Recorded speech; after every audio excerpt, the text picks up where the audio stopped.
and welcome to the most best dressed Warhammer and fitness lawn talking podcast you've ever seen. This is Strength Hammer Podcast, episode 175. There we go. Yeah. All right. All right. We Can just do math. can do math. Alex and I were just talking. We're both wearing our Arnold Classic hoodies here, and then underneath, this is not planned. It's just because who we are. Grimdark Gains shirt. Yep. So funny. Honestly, what do you think about the Grim Gains shirt? I like it. I like it. It's that heavy material. One, it's a great pump cover. Like you nailed that. Yeah. It's that Yeah. heavy material that I like. However, it's that heavy material that I worry that like might wear out quicker. Like through sweat and stuff, you know what I mean? Like Mhm. and like get to that point where you're like, it's not comfortable anymore. It's my only concern. So Yeah. I gotta put it through its paces. That's what I'm actually interested to hear from you because Eli and myself have both been wearing these shirts for so long now, and there has not been as much wear and tear as we would expect. Yeah, like comfort wise, great. Feel Yeah. wise, great. It's just like I've had thicker material shirts too, and just like they like just from sweat and like doing stuff in it, Yeah. which it's a gym shirt. Yeah, dude, find out, find out. Yeah. I'm like a few months from now, I'll be interested to hear because I thought that eventually like the lettering will wear off or whatever, Oh no. and so far it hasn't yet, and there's no holes, nothing. So I'm hoping it's a good experience for you as well, but we'll find out. Be honest with us. If there's any holes, it's because my cat. Fair, Every sure. every hole from every shirt I have is from my cat because she loves me too much. That's very. I have a few of those. I have a few of Yeah, those. yeah. But Alex, how you Yeah, doing? What's you enjoying episode 175 where we've been crushing it, we're rocking and yeah, rolling, even though we're about to lose Neil. yeah. So sad. We'll be better off without him. You know what? We're going to take this podcast to new heights without Neil, uh, and he will beg us to come back, and we'll say no. This is a no Neil zone. Hey, about every 3 months, Neil will make some sort of hex map campaign, and he'll want to come on and talk about it. It's gonna be it's gonna be a regular segment at this point. um, no, I'm no. It's. I mean, I don't think it's going to change too much. I am interested if it's going to be a more shorter format podcast. Um, yeah, I don't know, cause like it's weird, and like I will probably talk about it too with Neil. Like I'm not sure because we're still doing this, and like 45 to an hour for us is fine. Sometimes we have to Normal, shorten yeah, it, but like sometimes with Neil, that I actually think the last podcast our segment was longer than Neil's. Huh, wow. Like Well, some yeah, we talked for a while last Yeah, time. Yeah, so it's very like there's no real rhyme or reason. It's just gonna be one right. less person. Maybe we get someone else eventually. Maybe we don't. Maybe we'll all just go like, we're done. Hang our hats, move on. I don't know. We'll figure it out. I hope not. I hope not. I actually look forward to this. maybe It's pretty we fun. maybe we just become that video game and Pokemon TCG podcast that Yeah, I will be leaving I then. did. I will be. The second we stop becoming Warhammer and Fitness podcast, I am not going to be here. I'm sorry, Chuck. Can you We imagine? can just. Someone's like, "What the heck is Fit Hammer doing on this podcast?" And just like, it's a long story, but I'm just listening. I'm just nodding my head. no, Okay, Chuck. no, there's no Okay. reason to. If I ever did a podcast like that, it'd be on Strength Hammer still because I'm lazy, but it would Sure, be sure. not with people who don't care about that stuff. Fair, fair. That's Yeah, fine. I'll be honest. Yeah, if you want to talk Taylor Swift and your video games and Game Boy, I'm very happy that you love it, but it's not something I care Does about. that mean you'd be my first listener? Would you listen to my? Dang it! Ah, no, that's fine. Because to No, be fair, I'm very bad at listening to Grimdark Gains too, even yeah, though it's in no, the. I'm sorry. The thing is, I won't understand it. I won't understand it. That's the thing. There's this Alex guy on the Grimdark Gains, and and he's just all about the science of lifting. I'm like, bro, just heavier weights. That's all you do What every a week. nerd. What a nerd. Yeah, those science based lifters. I can't understand it. That's why I don't. No, I'm They're, kidding. they're I'm also kidding. small. Hey, you're bigger than me. Yeah, with a pump, some No, yeah, muscle but groups. Your legs are bigger. Your glutes are bigger. Your calves are bigger. that's true. Yeah, I got the Your lower quads are body. I bigger. got the lower body Yeah, side just yeah, on my end. But anyway, yeah. hey, that's not my point. Most importantly, how's your lawn? My lawn is good. I can see a bit more of it. Every time I look outside, I see more and more of my lawn, and I think about how excited I am to talk about it on the podcast. Yeah, my lawn can be seen too. It's very wet today. We actually had some thunder today. We got thunderstorms tonight. Yeah, Before yeah. before 2 to 12 inches of snow this coming Sunday into Monday. I love Western Pennsylvania. Yep. Although I'm starting to get into something that I'm probably going to talk about a little bit on the podcast. If you remember at the end of last year when we were done last mows, and Hmm, my mower, the frame finally like buckled, and I was like, that's right. it was like by a thread of my teeth I got through the last mow. It's still sitting. Like I didn't get rid of it yet because it was winter. Like Mm, whatever, I'll just let it sit. But I got to start shopping for a new mower. that's right. So I might bring that up and get some feedback from the general community about good mower options. From the moral community. Well, that's this podcast. Come on. There's 10 people that I see. They stay around for like 10 to 5 minutes. They're just listening to the lawn talk and they're out. You know what? Or they hear the lawn talk again. They're just waiting for us not to mention the lawn, and then they'll stay. They hear the lawn talk, like, nope, I can't do it. Still out. Can't do Still the out. lawn talk. All right. All right. All right. Actually, you know what? Let's just dive into the topic. Then we'll do our news and hobby at the end. Sounds good. So with this transition we're doing right now, where Neil is going off to greener pastures, we're sending him out to the farm to live. He's I don't know. He's reached his golden years. We're gonna have to start doing a What's Strength so Hammer Hall of funny is Fame. Neil is not quitting. We're just putting him down. Yeah, It's time, buddy. it's yeah. Oh, God. I just I just I just see him and be like, "Cool, when are we doing it?" I'm like, oh, "Come on, Neil, no." um, but the topic for today is about essentially transitions, knowing when it's a good time to maybe do something different.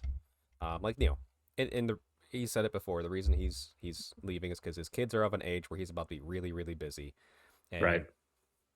it's unfair to him to drag him away from his family whenever it's a time when he wants to be with them, and it's also Sure. unfair. He's to him his eyes. It's unfair to me to not know when we're going to record. Yeah. Like, is it? Well, I mean, it's fair. It's always the same 3 days, but is it like 6 a.m. on Saturday, or is it 9 o'clock on Thursday? It's like so. Yeah. It's all for the You have to best. know when to say no, and it's a wise thing he's doing because he also doesn't want to let you down Right. in some ways. Yeah. Yeah.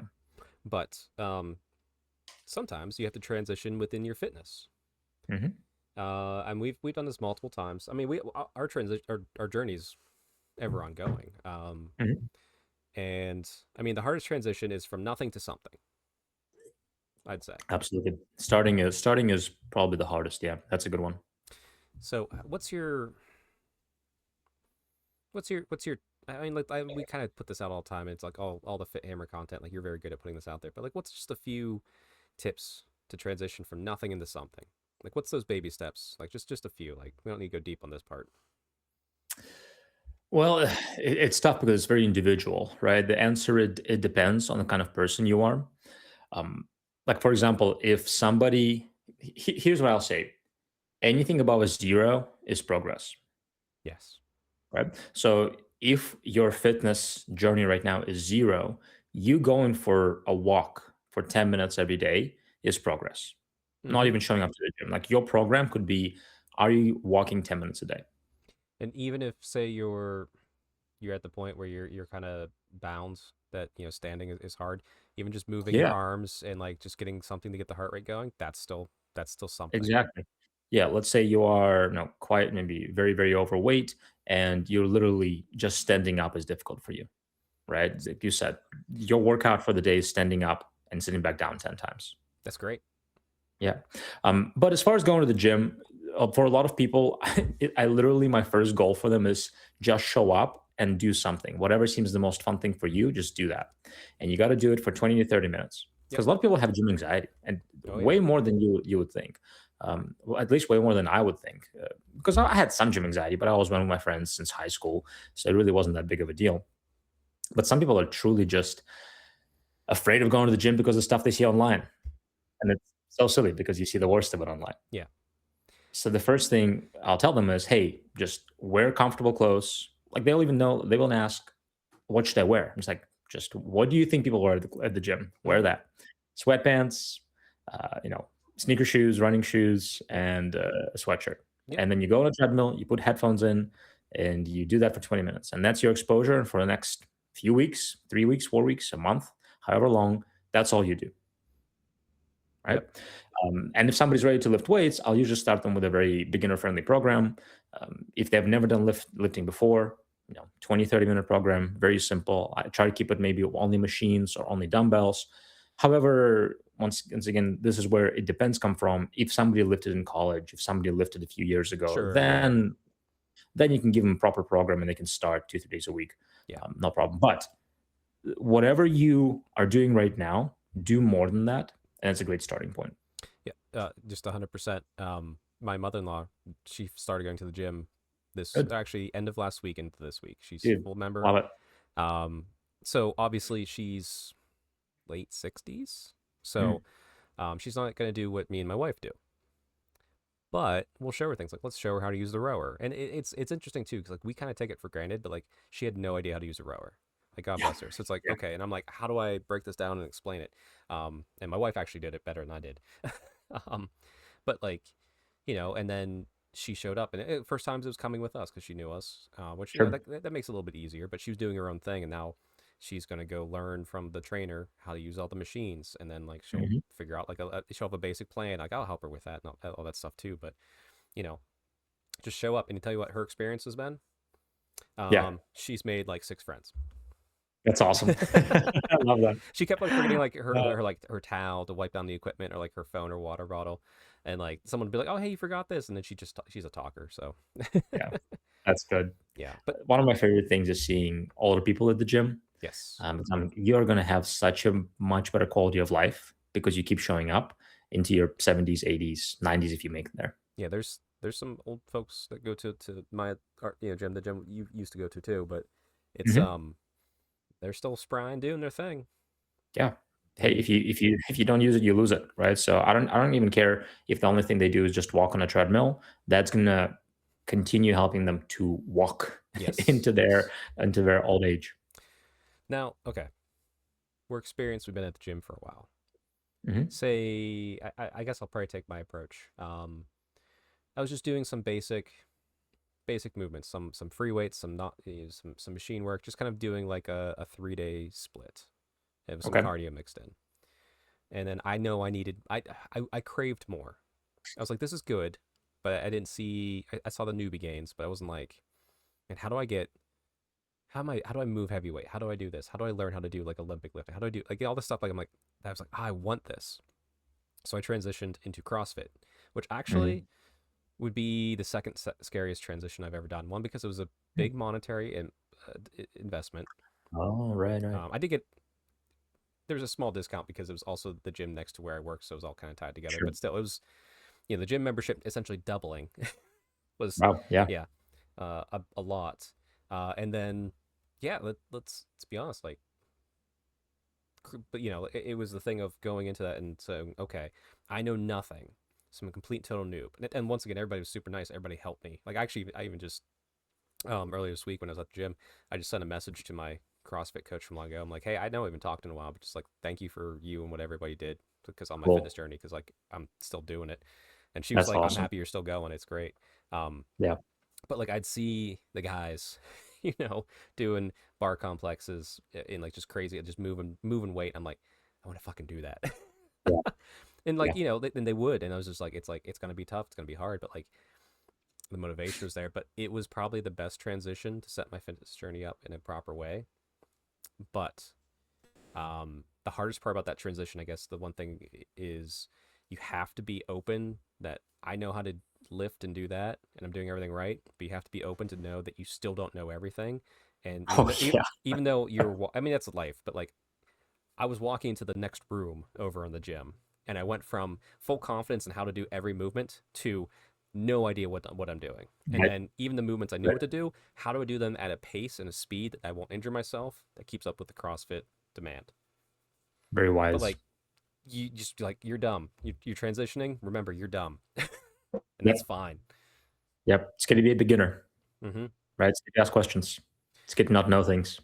Yeah, and then I think the best he was the coach there. His name was Scott.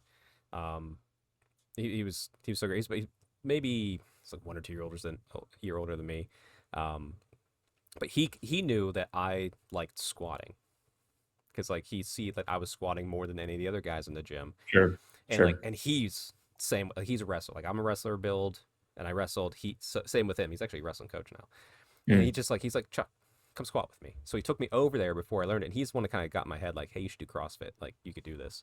Um, and we just had a huge squat session. That was the whole hour and a half workout, just squatting. that's It awesome. was the That's best. awesome. Yeah, and it was like two guys just moving like crap ton of weight.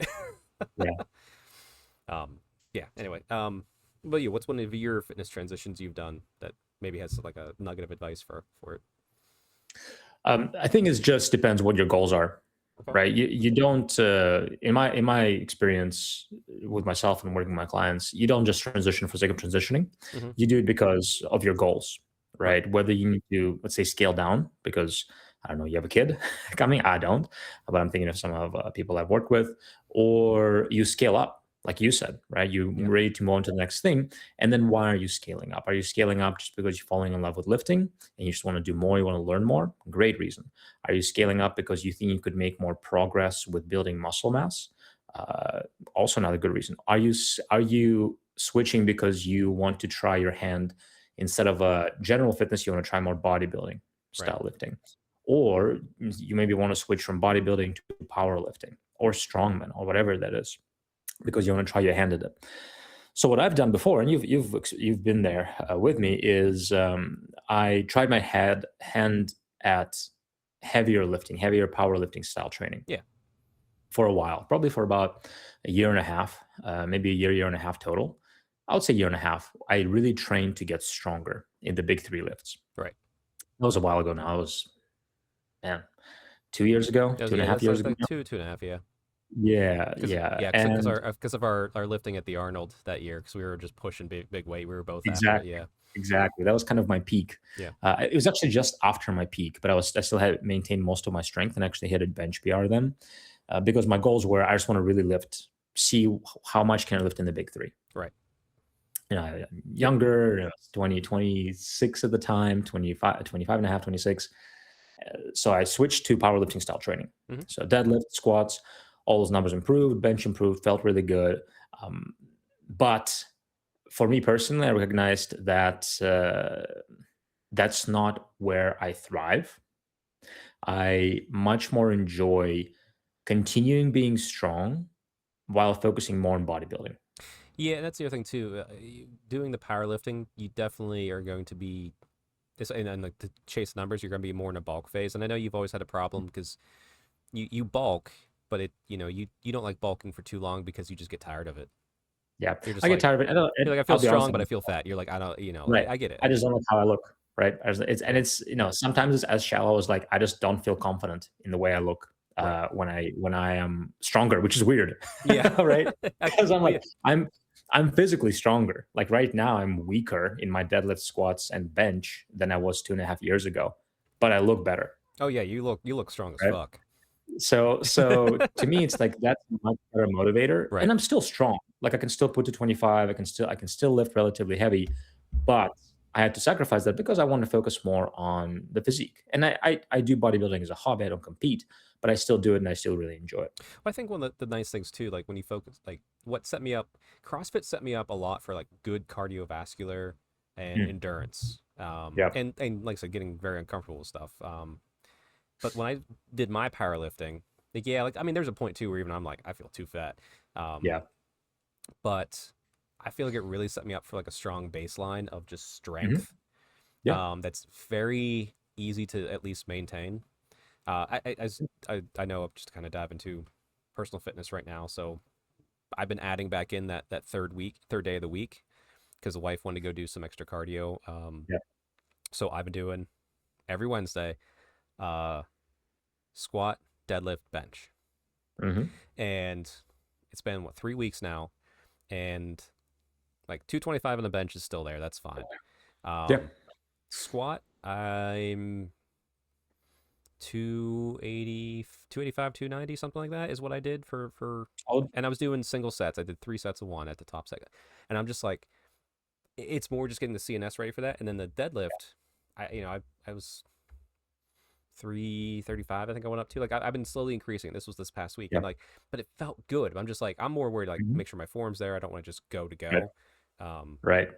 but like, I'm like, oh yeah, I'm gonna be back to, you know, over 400 on a deadlift regularly, 315 Yeah, regularly on the squat, and like bench probably yeah. 245 again. It's like, oh, it's just gonna, I'm just readjusting my body, reacclimating my body to it, and like maybe building a little bit of strength back. But I'm like, it's not gone. So No, that's a good thing about transitioning to do a powerlifting type thing. and you might do it again, right? Yeah, And the cool thing about if you've done it naturally in the past and you're not like old, you can probably do it again. Alex, I'm gonna be 40 in 2 weeks. You're not old. I know, You're I not know, old. I know. I'm good. You could hit those numbers again, and you could Yes. actually go beyond that, in my opinion. Oh yeah, yeah. Still, No, I mean, yeah. people make It just requires a little bit more focus than maybe being mid 20s where I could. sure, Yeah, sure. But I might catch hey, maybe I'm married and I'm all settled in, and 10 years from now, I catch a bug to lift, do more powerlifting style again. yeah, No, who knows? exactly. But I've just had to be honest with myself. I'm like, yeah, I really enjoy bodybuilding style training way more. I like how I look, I like how I feel, and I'm still maintaining all the strength. It's not like I'm gonna getting not all the strength, I should say, but I'm still strong. Well, So that's what drives me. Is that? I'll say I think a spouse, partner, husband, wife, whatever you may have, um, is a good thing to make you transition. Like I said, my wife, Mhm. I transitioned to help my wife begin her fitness Mhm. journey, That's right. and then That's right. finally it's coming back around and things like that. But that was a great transition, and also too, you're gonna probably talk about this because you definitely know it. When you do heavy, intense, whether it's hit, CrossFit, or Mhm. body, not bodybuilding, powerlifting for quite a while. Um, yeah, and then I transitioned into that bodybuilding. Man, I am far less sore generally. Like I have Oh yeah, soreness, but like I'm like, it takes far less. I it's mean, a good thing. It's a good thing to transition possibly to adapt to what your body is saying is too much. yeah. And my body responds to bodybuilding so much better. Like it's way more volume, by the way. Like you're spending way more time at the gym, Mm-hmm. but you're recovering so much quicker. Yeah, Yeah, because the sessions you would do with powerlifting is just way different. It feels great, and you got to really lock in and be in the zone. But yeah, not my cup of tea most of the time. yeah. But still, but just in general, a good reason to, a good reason to transition 0 to nothing, because you want more, because you need less, which maybe like Mhm, powerlifting to bodybuilding, that might be like a mhm. how, or help you recover, or to balance your gym life because spouse, Yep, partner, hobby commitments. What else yep. you might got? It's just your goals, right? Ask yourself. Don't just transition for sake of transitioning. What are your goals? Do you Right. want to get stronger? Do you need to scale down but continue staying fit, but you need to scale down because lifestyle has changed? Maybe you got a new job. Maybe you moved. Maybe, dude, maybe you want to try marathon running for a while. Maybe you want to become Yeah. a runner, uh, but you still want to maintain most of your muscle. yeah. So, like, okay, I'm still going to continue lifting 1, maybe 2 days a week, but most of my training is going to be running related. I say the thing is too, maybe you want to transition because you're just trying to learn how to do it all. Yeah. And like I said, Yeah. You and to want be to be a fair, hybrid athlete. that's the only way where I think transitioning for transitioning's sake makes sense from one fitness path to another, per se, Hmm. because you're trying to learn it Yeah. all. Like you're trying to like Yeah. But your get different goal things from it. then, Your goal is right. learning, so yeah, The it's goal still is goal learning and focused. being kind of a hybrid athlete, doing a bit of everything. Right. And now the one thing I'll say about that though, like let's take a look at our friend. Will shout him out. World's Strongest Warhammer, or a good friend Steve Wren. So Steve's doing CrossFit. He's been doing it for a while, and Hmm. Kevin, World's Strongest Warhammer, he's doing strongman. And I have not seen them change. And they Hmm. are honestly worlds beyond where I would be because I've done different things. Jack of all trade, master of none. But dang, don't be afraid to not transition if your Oh, goal yeah. is attacking one thing and attacking it to be the best animal Yeah. you can be at it. So that's always also Absolutely. a good thing. Yeah. Another thing I will say is, like, don't transition just for the sake of transitioning. And if you're seeing progress and you like the progress you're seeing, don't change. Yeah, Don't change well, what you're doing. that's not to say. Yeah, like I've done even during my powerlifting. I'm just like I need a week of bodybuilding, just to Yeah, mentally yeah, get out of sure. my head. I'm doing great. Sure, I sure, just need to not do sure. this. So like yeah, it happens. It's all good. Mhm. Perfect. Well, there's our strength hammer talk on transitioning That's in right. the gym. In the gym. um, Uh, Hey, we got a little bit of news to talk about before our hobby here. Ah, okay, okay. Let me get that up and let me squint because I don't have my glasses on. I don't know where I put them. Like I said, I'm I forget 40 in you two were weeks, that. Alex. They're So funny. probably over at my work PC. Nope, Uh, nobody believes that you're 40, by the way. I know. Oh, I got yelled at so hard by uh my non Warhammer group of friends. I guess I'll call it that. Because I see them usually once a month, and all of them have like the salt and pepper going on, like for the guys. I'm just like, you have like four, Chuck. I'm like, yeah, I know. Yeah, yeah. No, But you look easily 35, and that's easily, by the way, you know what? You know why? It's because I mow my lawn. because you mow your lawn. That's right. Mow your lawn, everybody. That's right. and I, and I paint my models. Two things: mow your lawn, paint your Yeah, models. it's And not because you take care of your health and no, sleep no, and, no, nutrition and exercise. no, no, It's no, no, no, because no, of no. your lawn and Warhammer. Lawn and Yep. Warhammer. Yep. All right. So we have a rumor engine that was kind of exciting. hmm So, Alex, I'm gonna let you tell me what it is and what you're thinking, because I think I have my thoughts, but I want to hear Yeah, I yours. mean, it's to me, it's clearly screams troll, something troll related. Um, Now it could be a giant.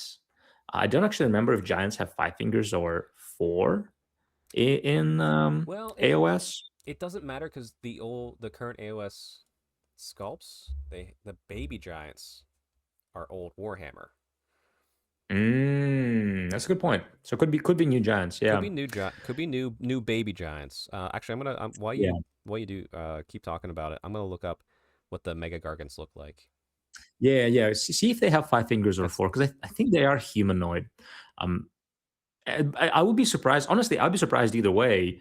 Well, I'll be more surprised with trolls because we do have uh, the regular troll units already, and we have the big trogoffs, and we have the troll hero trog, the guy with the stone. so the current baby giants in Sons of Behemoth, four fingers.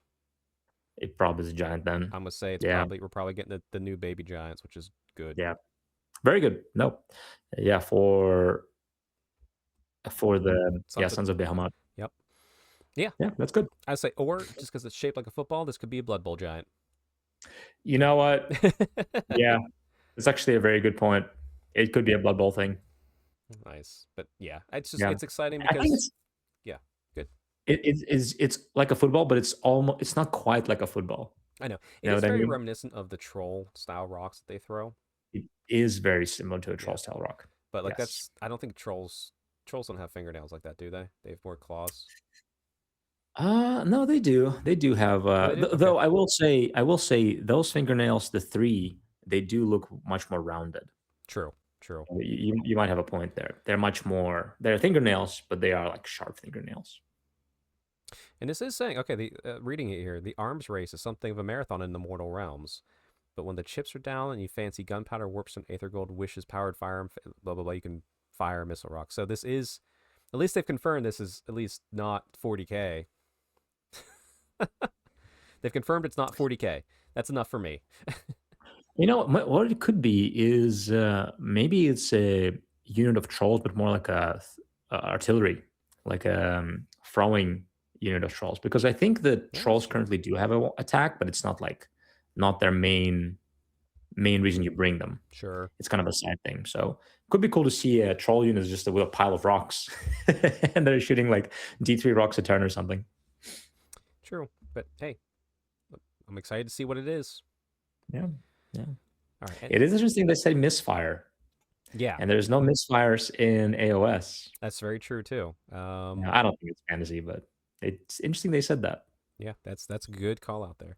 Yeah, and by the way, you absolutely can misfire a rock. I've rolled plenty of misfires on a stone thrower.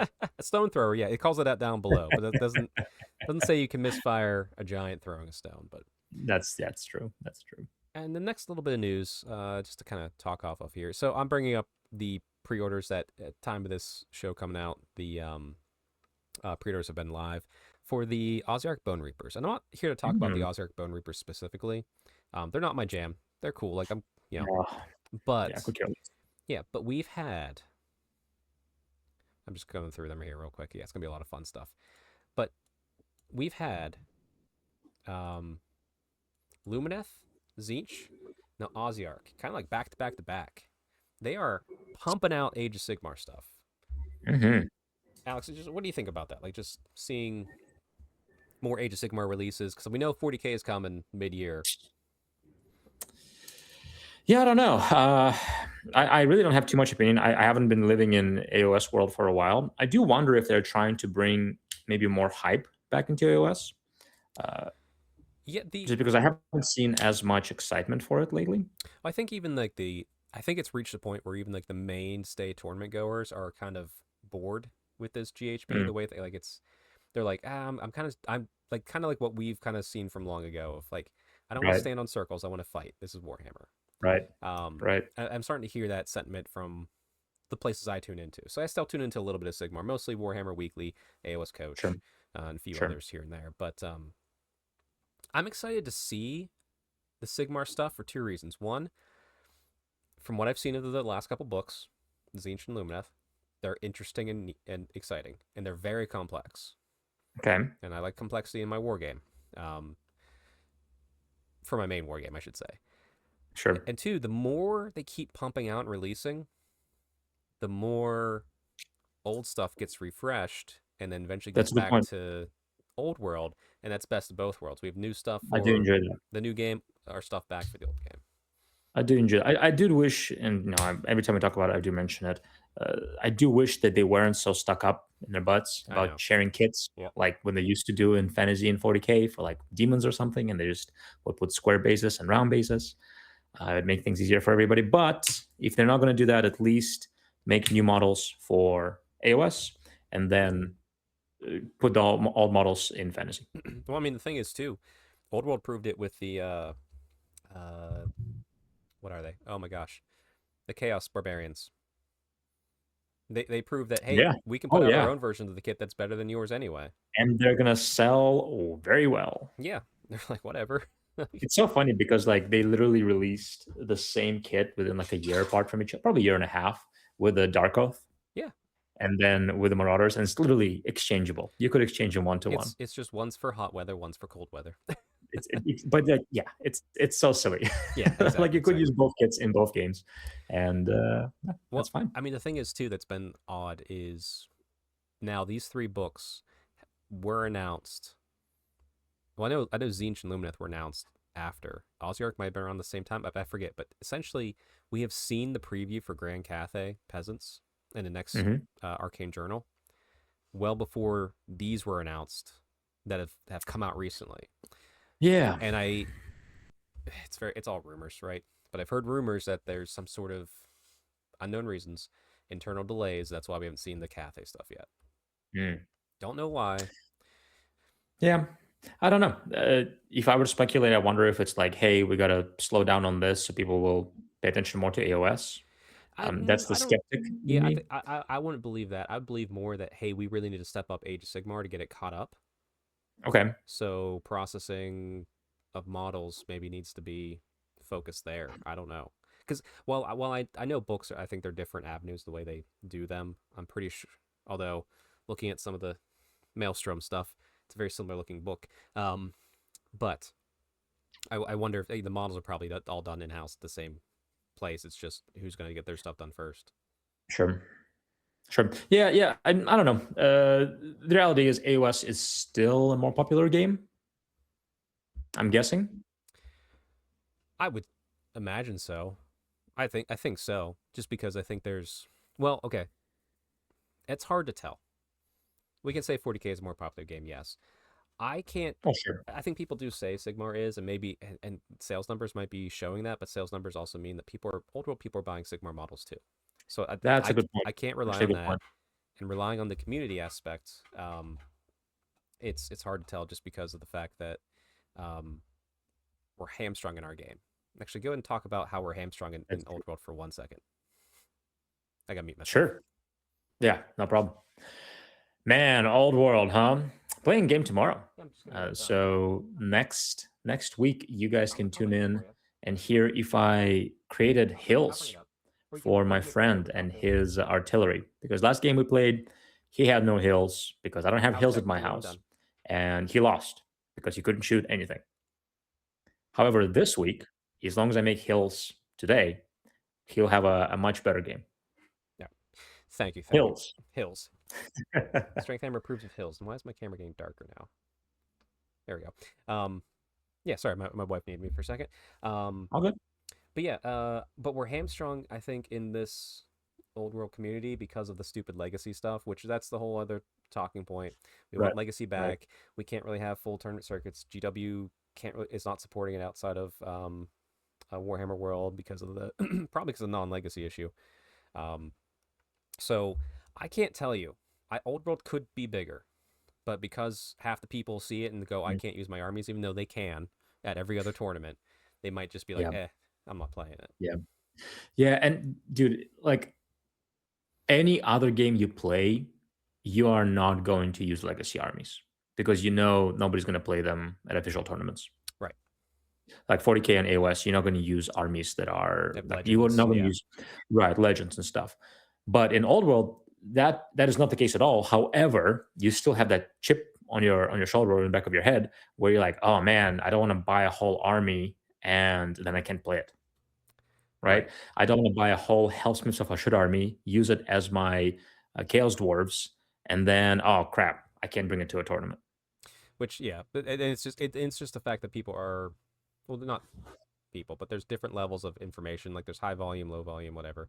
Like you and I are Sure. very high on what's going on in the setting and the community and all that stuff. But a lot of people just because of their lives they don't. So they see the one thing that makes them go out and they just don't look deeper. That's Yeah. just how life. I mean, we all have that for different parts of our lives. Sure. Um, Sure. but yeah, I don't know. I have a feeling Old World could be bigger. We just won't realize it until they get all legacies back, Yeah. Yeah. And there's no reason not or to do that. or it could at least be on the same level. Yeah. Yeah.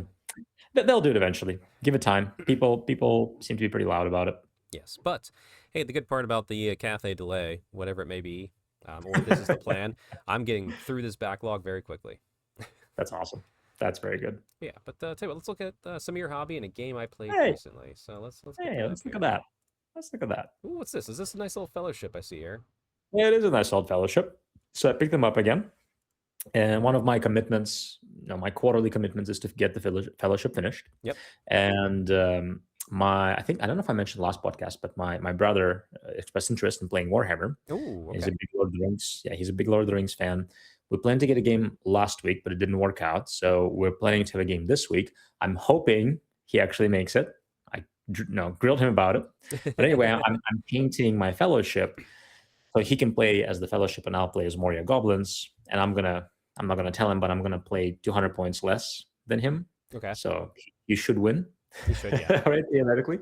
And yeah, I'm trying to finish, and they're painted already, but I'm trying to finish them so they look nicer to Yeah. kind of hook him into the game a little bit.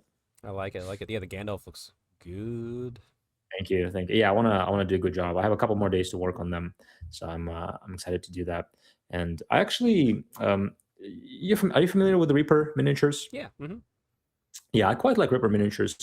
So I recently got their Dungeon Dwellers Okay. Kickstarter, Oh, which nice. Okay. the worst thing about Reaper miniatures is their Kickstarters take like 3 years to be fulfilled. Right. But the best thing is you get models, very cool quality models for very cheap. Right. Yep. I just want to shout out. I don't know if you'll see them, but Oh, they're, okay. So that's nicely yeah, detailed. it is for the price you pay. Their new Dungeon Dwellers range is very, very clean. Now, it is 3D printed. Right. So they are 3D printed models, but they feel like they're cast. Nice. Okay. Like the material is the best resin I've held Oh, personally. nice. It's bendy, so it's workable, but it's also very easy to clean and cut. So I highly recommend if you see them around. And if you could Oh, use it for D and actually, D or for some hold, random models here and there, hold up. I'd recommend it. Bring that back up. I realized I had Gandalf on screen for you Oh, showing that's off that model. hilarious. My bad. Sorry, guys. Yeah, There there it it is. is. Yeah, very, very crisp, very high quality. So I would recommend it. Nice. Nice. I like it. Well, hey, it's looking good, and yeah, another project done. Working on it. Working on it. Almost done. Almost Yeah, almost done. done. So I'll bring up my game I played. I'll save some hobby for Neil. Sure. But here I am. Last night at the club day, I asked my friend Luke And if you're noticing what's on his forehead, it was Ash Wednesday, so just Yeah, it was. it's not a smudge on the lens. He just got his ashes on his forehead. So, um, but I asked him if we could play some Sigmar because I have signed up. I'm going to go to Fabricators Forge Warpstone Wars in April, and Same here. I'm getting my at least one game every quarter, so I'll be doing more than that. Yeah, you Because have to. we And may I will. also all be going to Holy Wars in June. Oh, right. Sorry, I said the wrong one. Yes. Yes. Oh yeah, Yes. yeah, yeah. Holy Wars in June. Yeah, Warpstone Warpstone, I'm not Wars. going Yes. to. Well, that's a. I can drive out every day and do it. And if I have a Sure. terrible day one, I can drop, no big deal. Sure. Which I don't think I will. But we got out. We chose a scenario. We put up the objectives. I mean, we had to fudge it because our board's bigger. Um, and then we tried to play tactics. We tried to do it all. I think we were scoring Yeah. wrong. We were getting some stuff wrong because he was knocking off the dust as well. Sure. But the best part about it is it was just a fun time. I enjoyed it. I didn't really know how long it took because we were also eating and chatting the whole time. Sure. But I played Sigmar, had my daughter's cane out, and I had a good time. Good. Happy, thrilled, even. Excellent. There's a lot of dust on my daughters. I was dusting before I took them over, but yeah, I think I'll take daughters probably to Warpstone Wars Okay. in April here. And then after that, me and my partner for Holy Wars, if it's all still good to go, have different plans. So I'll transition to that army afterwards. Very cool. Yeah. I'm excited to hear and see it. Well, right after we hang up the call, we can talk about it. Okay, very good. But yeah, no, I guess we'll transition over Beep, to beep, beep, beep, beep, beep, beep, boop, beep. boop, boop. Transition over to me and Neil, as Neil's chosen his topic, but I'll let him tell it. I'll let him lead it. Wow. We're gonna make him do all the heavy lifting on this last episode here. Very good. All right, we will see you all next week. Podcast not over, just Neil. Pretty much over. See you guys. Hey, please stay.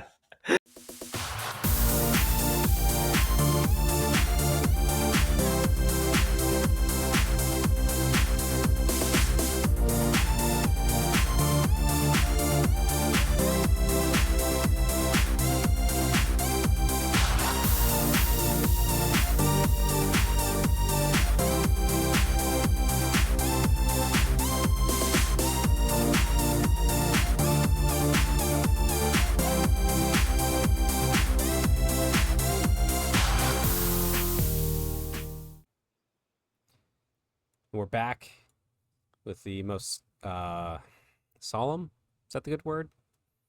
Podcast? Solemn? I don't know. It's the end of an era. It's yes. Remember we used to listen to Garage Hammer, and what was it, Chris Mhm. left? Yeah. That's what this is for about 5 people who are eventually gonna do podcasts in the future. We're their Garage Hammer. That's hilarious. For 5 people, that's great. Hey, we're up 733 subscribers. That's the highest I think we've ever been. There you go. Broke the Very 731 mark finally. nice. Sat there for a little while, huh? Yeah. Well, I mean, I don't promote this at all, so that's on me. Neil, how are you doing? I'm doing well. I know what your next question is, so let's get right into it. My grass is green, buddy. It is, yeah, green and watered, right? That's right. Matted down from 18 tons of snow. So, but I got my kids skiing for like the last day before all the snow melted. So that was nice. Until Sunday. So, I hear it's Yeah, coming yeah. back. So, did you feel a level of sadness when it was no longer just all white everywhere? I did, but then the rain came in, and then all the salt washed away from the cars and the roads, and I felt happy again. Yeah. So It felt like something was taken from me. I don't know. Like I got so used to just seeing like pristine white everywhere, except for I mean, the roads are nasty, but right. Sure. But I don't know. It was just weird. It was like because it happened so fast. I'm just like, I don't know if I like this.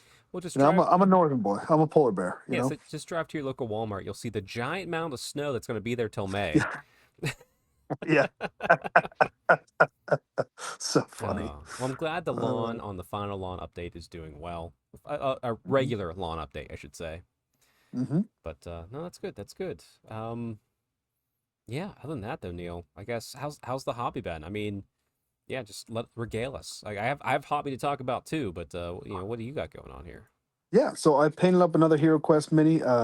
We are on Balor the Fire Mage level, so I guess you could Okay. call it, or dungeon, whatever you want to call it, which is, I think, Quest 8 in the main book for those of you who play.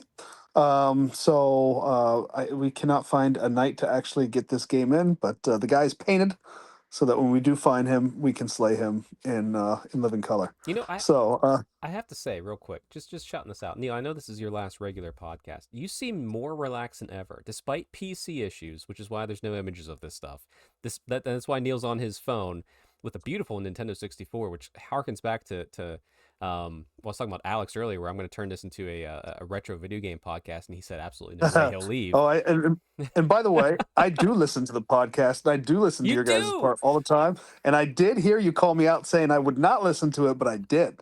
So, You should listen to the first part of this one too. I think Alex went a little hard. Dear. Yeah, all in good love. That's funny. But no, that is a classic N64 Yes, original sir. back there from what, 96, 95, 96, something like Between that. 94 and 96, I'm sure. Yeah, got to be around then. Yeah, somewhere in that range. But yeah, she's still ticking.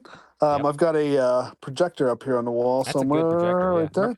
Remember watching Yeah. So the Tau Warhammer Plus show with you on that projector. uh-huh. Just two Uh-huh. dudes in the basement watching Tau. Yeah, that's right. Got the whole army sitting right over there somewhere. I'm not Oh, going there to you turn go. that over there. You Yeah. guys don't need to see my mess. But yeah. No, that's awesome. You do seem relaxed. You're gonna be missed. I just want to call that out before you continue your hobby. But yeah, it's been fun. It's been fun, but it's understandable. If anybody out there has kids of the almost teenage variety, you'll understand why Neil needs to step away. Hmm. Hmm.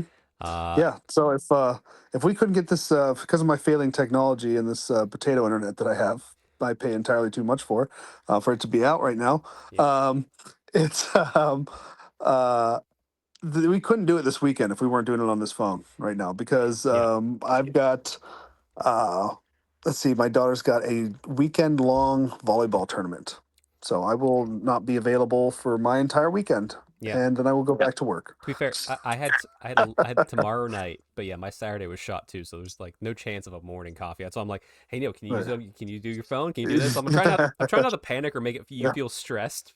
But I'm like, Hmm. I hope this can work. And unfortunately, this camera is much better, so you guys get me in full like HD 4K here, which is unfortunate for y'all. But here it is. Oh boy. All right. Well, anyway, let's So, back to the hobby. You've had more hobby than just that. I played a game of AOS with Carl. Carl has been beating my doors down and yelling and screaming for more AOS since Brewhammer. Yep. So he is getting into, well, he has a Nurgle army, and so he just purchased all the new Nurgle stuff, and Oh. he wanted to All give it a right. try. And so I played his Nurgle army and started out. He gave a turn. I moved my Bloodthirsters up. Charge off because Nurgle was slow, and I want to take advantage of that. And I left pretty much like a couple Bloodthirsters back there to make it hard. He had the guy who brings the Blight Kings in on Oh. he is planning on getting rid of Blight Kings in his army because they are kind of hot trash now Right. compared to the Blight Swords, which he is another. Actually, Neil, hold on. Neil, can you pause a second? Neil, turn your camera off. I might have turned mine off. I'm getting some bad latency here, so I wonder if it's because the 4K coming through my internet's slowing me down. We might have to go cameraless for the moment. All right, hold on one second. Wow. How's that? All right, that seems good. That seems good. I'll try. Tell you what. We'll get. Do you want Daughters of Cain, or do you want High Elf Teyrathi on screen? Give me some Daughters of Cain. There you go. All right, that's what everyone gets to view this podcast. Sorry, everybody. That's Technical fun. difficulties, but we're getting it in. Yeah. But yeah, no. So yeah, you played Carl AOS, beating your doors down. Yeah. How'd the game go? Because you were starting to break Yes. up then. Oh, sorry. Yeah. So I moved forward a little bit, and he brought in a unit of Blight Kings with 2 heroes right into my back court, right? Yep. But able to be charged by 5 Bloodthirsters. Oh, And okay. so I That's did pretty that. good. He Yeah. was just like, he's like, I wasn't expecting you to do that. And I'm like, well, I mean, you just served it up for me, and I know you can't like come and charge me next turn, so I just decided to kill a quarter of your army. He had Cities And of so, Sigmar, I assume, right? no, this is Nurgle. He's playing Nurgle. new Oh, Nurgle. Nurgle. No, that's right. You did say that. Sorry. Yeah. Yep, new Nurgle. And so wiped out about a quarter of his army just in one swoop right there. Mm-hmm. And then moving back, and I'm pretty sure I have the game won at this point. But because I brought all my Bloodthirsters in a big bunch, what I was not aware of is how the new um, I don't know, what is it, Contagion or whatever it's called. Oh, yeah. They're When you, yeah. What they the spread at the end of each turn, Yeah, typically. Yeah. the plague spreading or whatever. So that basically got on all my Bloodthirsters but one, and just started chipping away wounds Yep. and chipping away wounds and chipping away wounds. And so eventually, what happens is somehow this guy, even though I'm killing all of his stuff, one Bloodthirster drops because of all this plague, then another one, right? Yep. Yep. And it comes down to, in the end, it's turn 5. Somehow 2 more points than the score regular. Okay. Right. You're breaking up again. So you had 2 more. So So what I have? Neil, are you there? Yeah, let me see if I can come. Yeah, yeah. Okay. Mhm. Yeah. So you had See 2 if I more. can come up here. He had 2 more points than you. Yeah, he would have had 2 more points, Okay. and I think we're doing all right now. I was There we down in the basement. I guess that's not where. So so I have to. So we've got I don't know, total things dead on the field are probably 12 things. Now I got to roll 8 dice. I got to roll all 12 dice, and I got to get 8 3-ups. Okay. And I could not do it. So Oh. Okay. basically, end up losing the game by 2 points. But we say, okay, well, what would happen if I'd have got that roll and the Bloodthirster gets in? Can I get in on that charge and kill your guy? So we play that out. And basically, how we roll, if I get that Bloodthirster back, I kill him and I win the game. So it was that close. That's a good game of Sigmar. It was a good That's game of that's Sigmar. a good So it game of came down to Warhammer. 2 Yeah. points and basically one roll, essentially. So That's good to see. I mean, it's weird. We're finishing up the your tenure here at the podcast. There's a lot more Age of Sigmar talk going on because I played the game this week too. what'd you do? I talked about it a little bit. So I played friend Luke Stormcast versus my daughter's Kane. Um, Mm-hmm. and he won. He won, but like I wasn't not scoring stuff. I was getting stuff done. It felt pretty good. But like I had fun. Like more fun than I Enjoyed it, expected. huh? Yeah, I liked it. I signed up. I'm going to go to Warpstone Wars in April, which is the local Pittsburgh GT. So there's more Sigmar Yeah. in my future. I can tell you that much. Especially since Cathay's not releasing anytime soon. Oh boy, yeah. We're on a big hiatus of Old World right now. So I'm still. I don't know what. I'll still be playing it, but yeah, it's like I could use Yeah. some more drops and news, please, GW. Yeah, right. Honestly, give me something to look forward to. Give me a roadmap, something. Exactly. But more to come on that anyway. So Yep. talk to us about your hobby, Chuck. Well, actually, real quick, you should shout out the other hobby you did for the other video that is out now at the time of this going live. What do you mean? Tale of Seven Warlords. Oh, geez. Yes, Tale of Seven Warlords. Yes. I have 2 things done for Tale of Seven Warlords, but I can't talk about that until it's time. So Good, but that is what you're working on, so you can Mhm. keep tracking Neil there as well as Macho Man Randy Savage. If you watch Yes. that video. Yes, Tale of Seven Warlords is finally out. As I'm going to release it on the Friday prior to this recording. So if you haven't watched it, go check it out. It's an hour of fun, and surprisingly, chat with 6 guys. Alex couldn't make it, but a chat with that many people in the same room. It was a good hangout session, but it wasn't as off kilter as I expected it. I expected editing, but it was good. A few moments it was It close. went a little off the rails from time to time, but not as bad as you would expect. You're absolutely right. Exactly. All right, let me show off my hobby here. So, oh boy, where are you? Oh no, that's the wrong one. Where is that. I got High Terathi now. So I finished my High Elf project within a Uh-huh. week, pretty much. So here's everything. I went yellow with the dragon. I don't remember where I've seen a yellow dragon, somewhere in one of the battle tomes, but I was just like, I need it. I don't have it. I have blue, purple, pink, and now I have yellow. Nice. And I did realize with this as being my fourth version of this dragon, it did allow me to have a lord on dragon, a prince on dragon, a dragon mage on dragon, and a mage on dragon now. So I can actually field Nice. everything individually. Very nice. Yeah, very fun, very simple. Also added this lovely classic bolt thrower to the army. I did not. This is the only bolt thrower variant I did not have in the army, so happy to add that. And you'll Very see nice. theme going here. 2 Phoenix Guard because they are the old classic original. I think Phoenix Guard, the metal ones, did not You have just that. have 20, What's you that? just have 17 of those guys. Whew.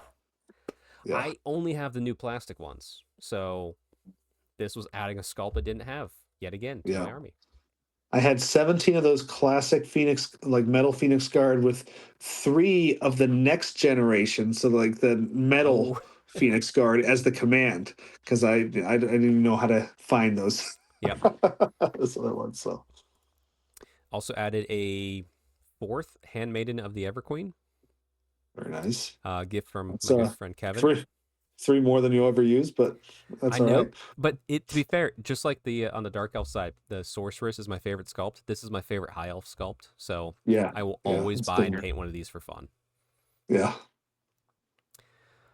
And then I had 4 random archers and 4 random spear elves because once again, I think these are the 4th ed sculpts. Like you'd recognize these ones; they're the flat sculpts, Neil. Uh-huh. Yep. I didn't have these sculpts in my collection, so now I do. Yeah. I eventually started using those sculpts as statues on terrain. I see why. I see why. Yeah. There's a lot of, is this the hand or is this armor? We'll figure it out.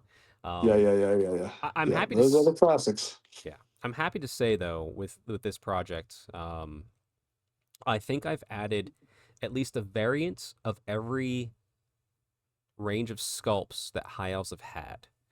So like not every individual sculpt, but like, okay, there's been these spear elves and this variant of spear elves, and then the new one, and then the one after that.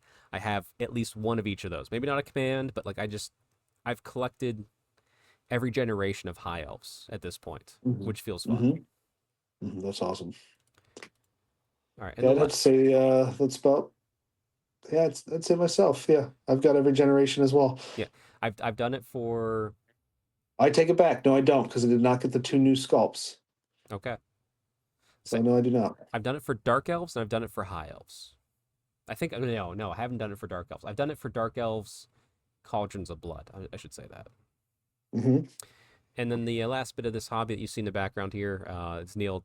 If you've watched Tales of Warlords, I harassed Neil that he needed to paint one of these.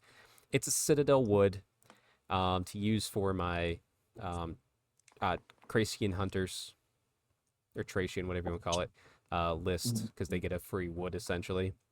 I did paint this to match more the army, and I threw in some High Elf bits because I had the extra dragon kit. There's lots of extra great bits in there. I threw a bunch of those around the basing of the trees and whatnot, just to make, and even in the trees, I put a phoenix and a dragon just to make it look themed for the army. Sounds good. Yeah, that was good. And then just finished while we were waiting to record tonight. I was able to, well, I had finished it during the day, but my next project, even smaller, 10 assault marines for 30K and an apothecary, all built and primed. We're going so strong. Oh, don't you worry, because after I finish these 11 models, which Neil, you know how quick 11 models will go for me. Sure. I will be right back into Old World because I got to get on my Tale of Seven Warlords army myself.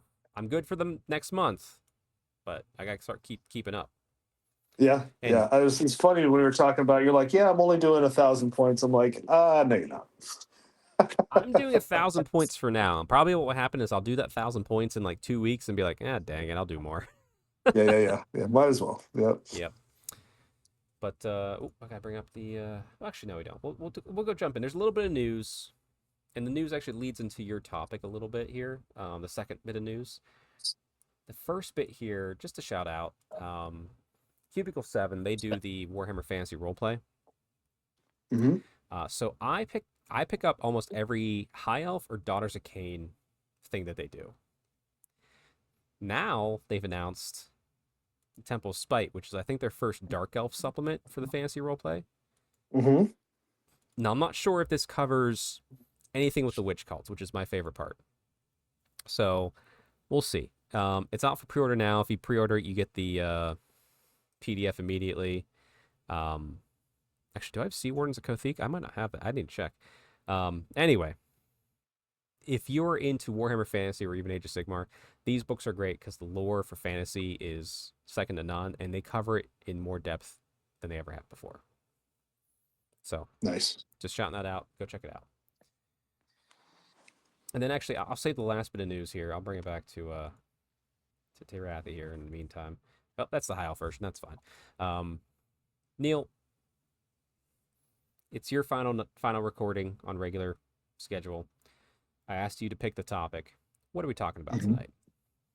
Well, we're talking about rules we like, rules we don't like, and what we're hoping for in a second edition of Old World.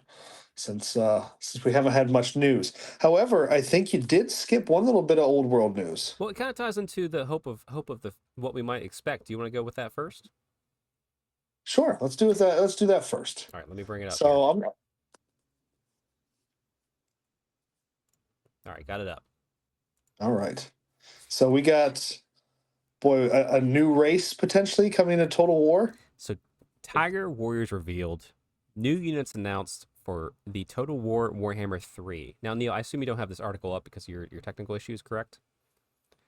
Correct. Okay. But I'm aware of it. So I'm aware of it. I've not read it yet, so I'm going to read through it with you, or I guess to you, if that's okay. Yeah, let me see if I can pull it.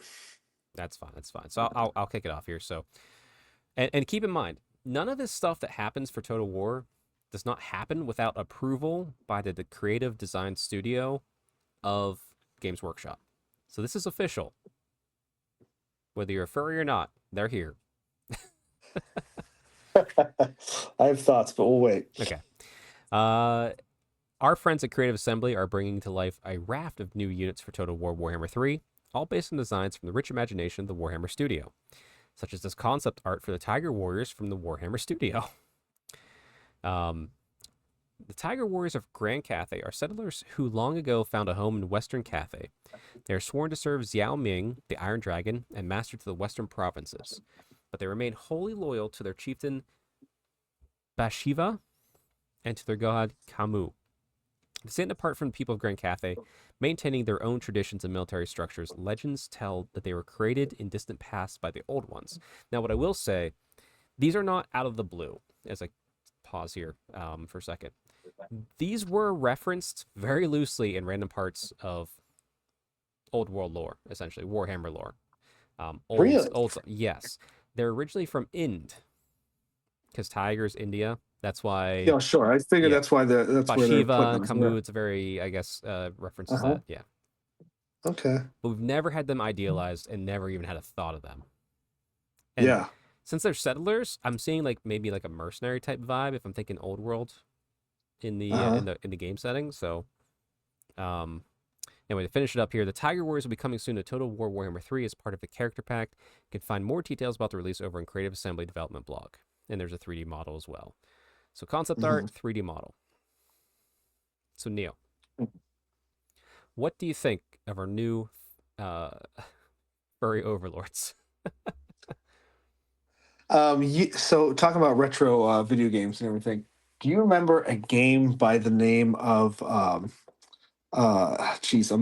it was now I'm blanking right here as I'm talking about it. Sure. But it had Mark Hamill in it, and it was a space fighter pilot game. Oh. God, what was it called? It wasn't Star Wars. It wasn't Star Wars. No, it was the Heart of the Tiger. It was the name of the particular game, but it was Wing Commander. There it was. There it is. Wing Commander. And do you know what the bad guys were in Wing Commander? Weren't they Tiger Men? They were called the Kilrathi, and they were essentially lions and tiger men. So the first thing that I thought of when I saw this is like, all right, we have Warhammer Kilrathi. Okay, there it Yeah. is. Now, here's the thing. One, I don't mind it. It's cool. Like, sure, whatever. The one I remember, like, my wife said she'd get into Warhammer if they put in like good looking characters. Like, let's be honest, Warhammer, it's grimdark. It's not gonna look pretty, right? We're all aware. There's some pretty. Elves are the closest, but I've seen people like, oh, I don't want my game turning into World of Warcraft. I don't think it's gonna go that way. Don't worry. Yeah, it does have that kind of feel, and I'm like, this doesn't feel Warhammer to me. But I like the fact that she said it's been referenced before. It's not like Yes. a completely new thing. It's not like a The people who are saying like, oh, I don't want it to be World of Warcraft are worried because World of Warcraft went from very, very war heavy to very not war heavy. It's still a fun game, but its tone has shifted greatly, it feels. Mhm. But yeah, these have been referenced before very loosely. I would say not in depth, but they were there. And it's Warhammer. They're still not going to make it all cute and cuddly. These things are going to like be ripping heads off left and right. It's not going to be a pleasant experience to be around these guys. That's my question though. Is like I feel like, does a tiger need a halberd? I'm not sure. Okay, I always actually I no I've heard this question before because like Magic the Gathering cards usually have stuff like this too. I will Mhm. say this: there is one piece of art for Magic the Gathering. I forget what it's like. Elephant Warrior. You think of an elephant, Neil. Uh-huh. You're like, oh, that's scary, but it's an elephant. I could probably avoid it. I'm smarter than it. If you have an elephant that's wearing armor and has a halberd and is a guard, he's smarter than you. Huh? And he's still an elephant. I'm more scared of that. Well, I mean, you would be. Am I I scared of a just tiger? Yeah, of course I'm scared of a tiger. I don't want to fight down a tiger.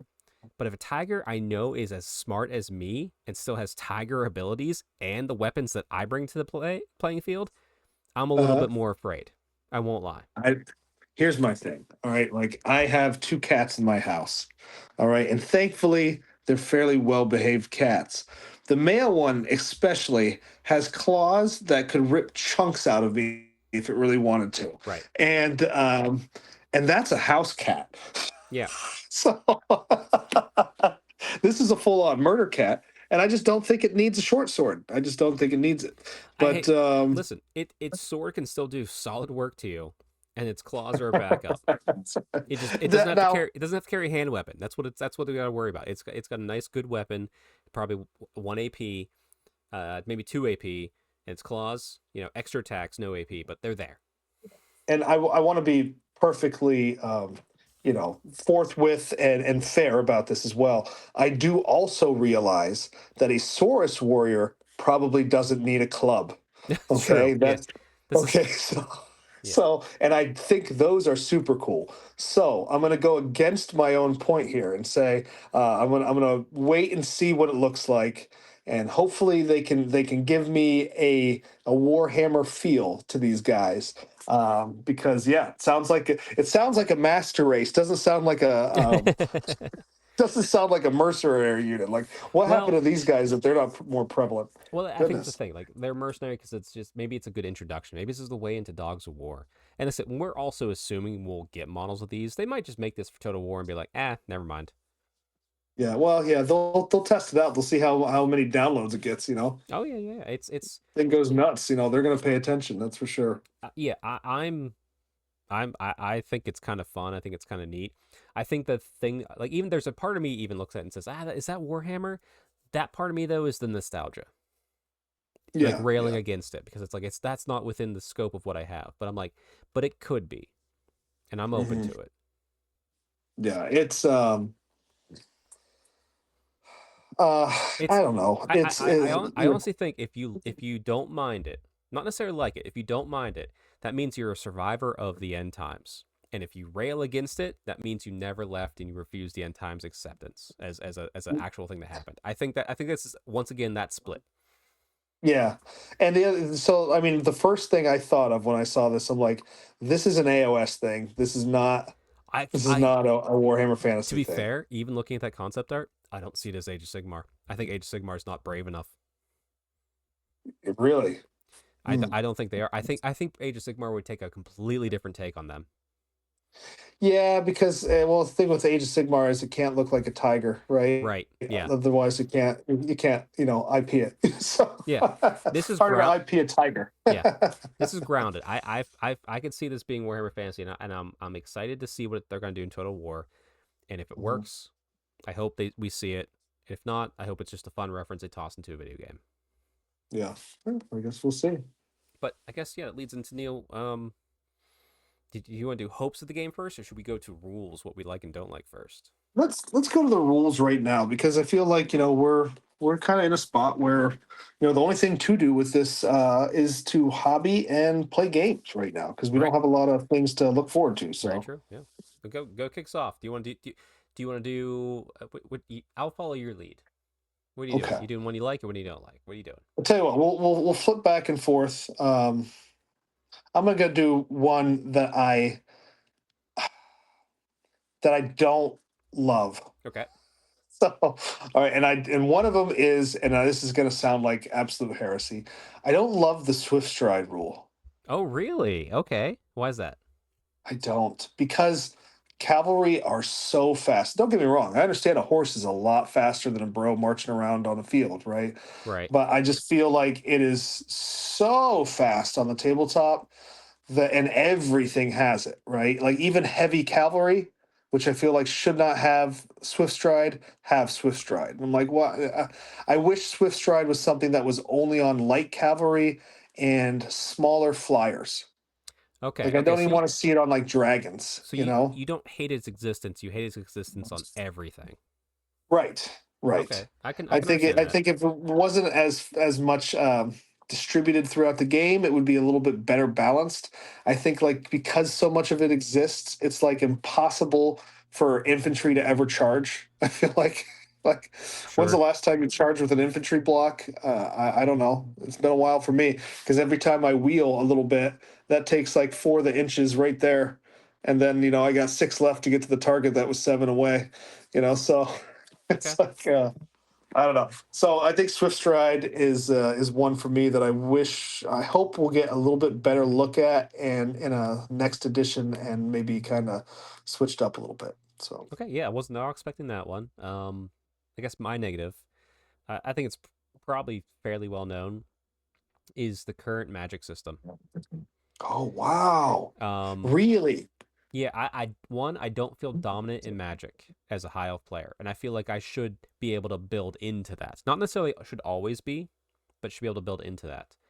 And the one thing I like the magic being spaced out amongst the entire turn. Yeah. Assailments, conveyance, hexes, enhancements, all that. I love that because that's kind of fun, and it kind of it's extra lever of playing out when you're going to play these spells or not.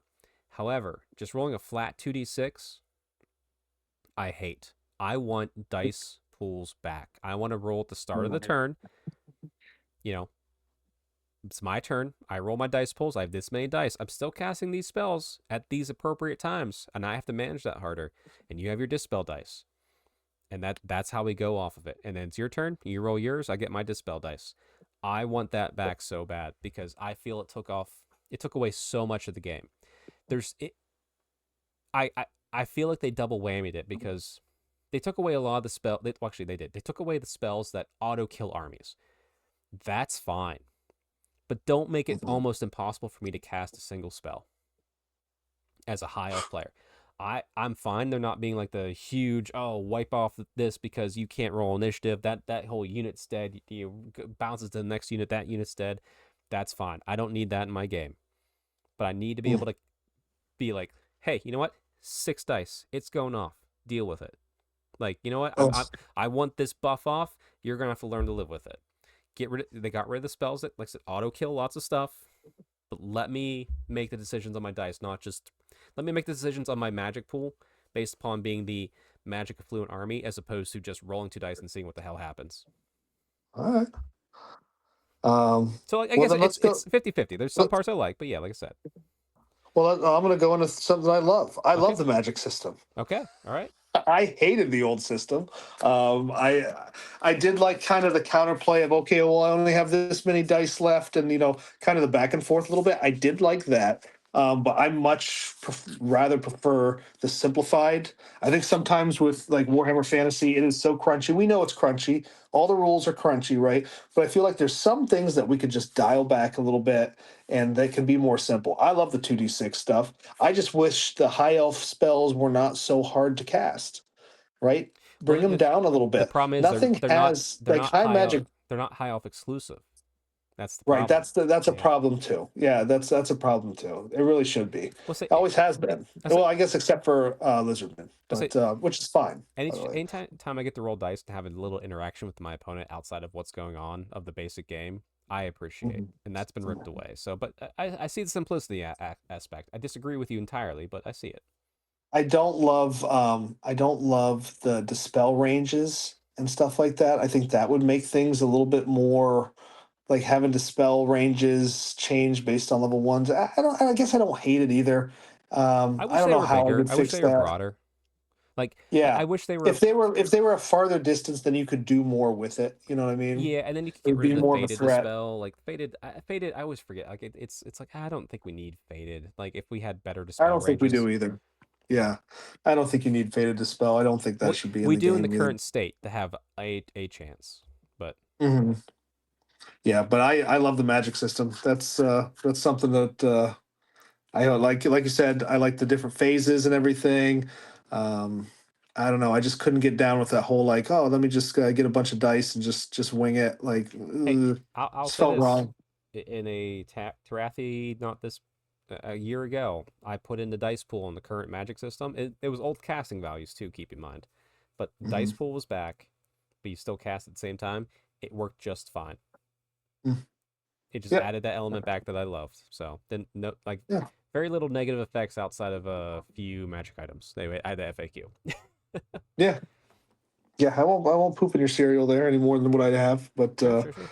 yeah, I know a lot of people liked it. I know some people didn't like it. I know like you said, like the game shattering spells. That was way too over the top for It me. it was fun But for the time, but yeah, if it was back into the start of this game, it'd be like, oh, okay, yeah. Storm of Magic, if it's something fun and special like that, sure, sure, let's yeah. go nuts. But I don't know. I, okay, I guess thing I like the FAQ with the infantry where we have the second rank if we don't charge on infantry. Hmm.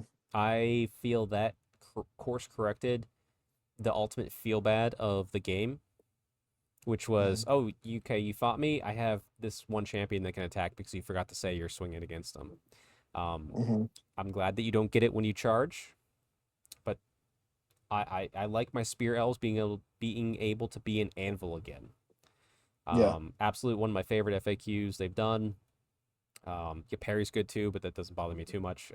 Just being able to stand there and take a charge and being like, okay, you're facing a lot of attacks coming back, and I'm still an elf, so I'll probably Hmm. go at a decent speed against you. One of my favorite Sure. things. Yeah, I absolutely love it because yeah, like I said, and I don't mind no step up. Trust me, I'm fine with that. I adapted to that, no problem. But Hmm. not having a single chance was a little bit annoying and was taking the game so far out of infantry, which is kind of what I know and love as a bulk of Yeah. my army. Yeah. I think the game should always be like infantry at its core. Yes. And I think that like this edition has been struggling with that. I think it's gotten better than what it is. I would go one step further with it. And so, one of the things I love about fantasy in general is its ability to take the rules and meld the rules to something that's going to like you can see happening. Oh So yeah, one of yeah, those yeah. things is like step up, right? Your guy got killed, and so somebody has to then step up from the back rank kind of thing, right? The front rank's getting killed, not the guys in the back, right? But there's some things in the game that we don't need to actually see on the tabletop. We can extrapolate in our imagination. You know Right. what I mean? Yep. Yep. I don't feel like that's a necessary component for me to like to get a feel for how this war game's working. I think it adds so much extra complication that if I have some lay person who's used to Age of Sigmar rules or something like that, and again, you have to understand that this game's crunchy and that's fine, but like, please help me bring somebody new into this game, right? By not having such convoluted mess that I have to deal with, like who can attack, who can't attack, or I'm measuring from one guy's movement from the side of the, like it's like just let them all attack and be done with it. Right. Is it going to break too much? Maybe. Well, I don't know, but it seems like, is it going to make infantry more powerful? Absolutely. Could it maybe start pushing into like Death Star type units? Maybe, but then maybe we figure out a way to push back against that. But I just say like that's just, that whole process needs to be simplified a little bit. Sure. Well, what about the thing you love? A thing I love, outside of Magic, I love the combined profiles for monsters. Oh, And this is, okay. I think this is one that a lot of people would disagree with me. And this is like, this kind of flies in the face of tradition a little bit, right? Because this is new. I despised in older editions of the game that you're one idiotic cannonball, all right, that's flying through the air and sniping out my whatever, my guy flying on a great eagle, who's like, I don't know how high up in the air he is, right? But you aimed a cannon like a sniper rifle and shot this guy out of the air. No, you didn't. Okay, that's never going to happen. That'd be a 1 in a million shot, right? But instead of that, every game I'm losing my dragon. Every game I'm losing my guy on a griffin, right? Because it's just one shot and it's gone. Right. Yeah. And now we have more wounds. Has that added some things that make monsters, maybe ridden monsters, sometimes too tough? Sure, but I would argue that's not because they're too tough. I would argue that it's that we have 18 different saves that each guy gets, right? And that's ward saves, regen saves, all that kind of stuff, right? I That's the kind of stuff that piles up. no, I I, But I agree with you. I like it too. It's a good modernization. The one thing, I guess, for something I dislike to just kind of like piggyback on this, I wish that if you died, I do miss that the monster could stick around. It was not under your control, but it was still there doing stuff. yeah, I that wish, was a fun component. I didn't hate that. yeah, Yeah. I wish that you got to roll a dice after that was dead. Say, heck, even go so far as if it died from shooting. I don't know, like Mhm. not do it from everything. So like, hey, this dragon and his rider died on a 4+. That dragon's still alive with D3 wounds, doing whatever it wants to do. Moves Yeah. randomly, charges closest, for enemy, whatever. I'd be perfectly fine with that. It's still fun, it keeps it thematic, but it's not a because yeah, it was annoying when it's like, oh hey, yeah, like you said, top of one. Carl Franz got sniped by this cannon. But here's Deathclaw, just holding down the center of this table now because he refuses to die, and now he's stubborn and frenzied. Like, Yeah. holy crap. Yeah, that's a good point. That's a good point. I did forget about that aspect of it. Those were cool rules and very thematic as well. Never played out on the tabletop the way the lore would have it, but but it was fun to think about anyway. For like, if you're like a Timmy type gamer, you're like, oh, I hope X what happens one time out of 10 that I play would be awesome, right? Uh, Listen, I'm trying to think. I have a negative one up next, like a full negative one, if you want me to go. yeah, go ahead. Okay, so a negative take here. I hate skirmish. Yeah, I wish that's, I think, going to be echoed by a lot of people, including myself. Yeah. I just wish skirmish wasn't in this game because that feels like they keep having to make changes to it, and that's fine. Um, I feel that there would have been better ways to write rules to get the effect that they were chasing without making it just here's how you're a Sigmar unit in a game that's not Sigmar. Right. Um, I think you could still have skirmish in there, but still have them ranked and filed, and just write some different rules for how it affects them. Maybe they're -1 to hit and shooting, whatever. yeah, Maybe maybe they, it's auto reform, no penalties. but you still have Yeah. 360 arcs.